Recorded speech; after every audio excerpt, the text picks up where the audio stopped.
सारी चीजें जैसे कही गई, खाना मत खाइए, स्नान कर लीजिए पहले और उससे, इसको सिर्फ आस्था के चश्मे से ही देखा जा सकता है या वैज्ञानिक तौर पर भी कोई प्रामाणिकता ऐसी चीजों की दिखती है आपको?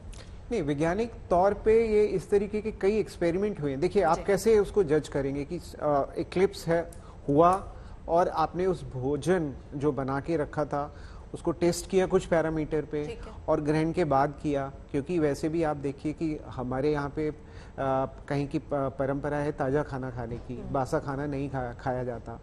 तो बासे खाने में वैसे भी हम देखें कि जो माइक्रोब्स हैं, सूक्ष्म जीव सक्रिय हो जाते हैं और खाना कुछ समय बाद जो है वो खराब हो जाता है, और अगर गर्मी है तो बहुत जल्दी हो जाता है। वो एक अलग प्रक्रिया है, लेकिन ग्रहण के कारण उसमें कुछ असर हो रहा है, इसका कोई वैज्ञानिक आधार नहीं है। क्योंकि खाना अपने आप, जो रखा हुआ खाना है अपने आप डिके होता है, ये तो नेचुरल प्रोसेस है।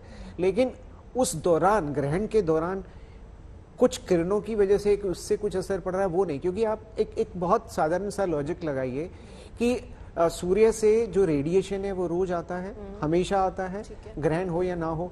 जब ग्रहण हो रहा है तो वो उसकी रेस जो है वो कम हो गई, लेकिन रेडिएशन तो आ ही रहा है ना, उसकी इंटेंसिटी हो सकता है जो अमाउंट है टोटल वो कम हो गया है।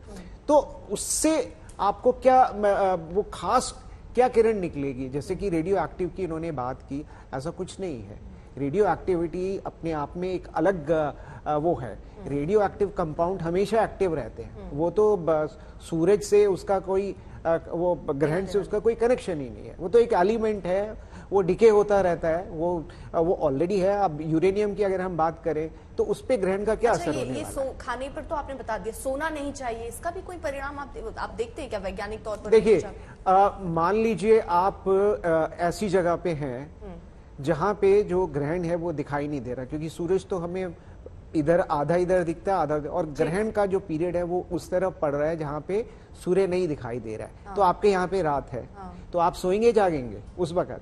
ग्रहण तो पड़ रहा है। अगर पृथ्वी को आप एक पूरा पिंड के रूप में देखते हैं, चाहे आप इस भाग में रहते हैं या उस भाग में रहते हैं, तो क्या उस वक्त के लिए हमारे पास क्या कोई परंपरा है, क्या कोई नियम है? वो नहीं होगा। वो तब कहा जाता है कि उसका कोई प्रभाव नहीं होगा। क्यों नहीं होगा? ग्रहण तो ग्रहण है। ठीक है। तो इसमें कुछ चीजें हैं जो थोड़ा, देखिए मैं आपको बता दूं, एक हमारे यहाँ पे जो कहें कि आर्यभट्ट, भास्कर और ऋषि अत्रि ने ये इनको जो हेलियोसेंट्रिक जो कहा जाता था कि वो जब पूरा यूरोप वो मानता था, पूरी ये कैलकुलेशन उन्होंने करके दिखा दी थी, कर ली थी। मैथमेटिक्स का डेवलपमेंट इसीलिए हुआ कि हम सूरज के ग्रहणों के प्रिडिक्शन कर सकते थे, एक्यूरेटली कर सकते थे। वो हमारा विज्ञान था, पूर्णतः विज्ञान था। लेकिन उसके साथ जो बहुत सारी जो चीजें हैं जुड़ जाती हैं वो टाइम, हाँ, उसको हम विज्ञान के दायरे में नहीं ला सकते। ठीक है, ठीक है।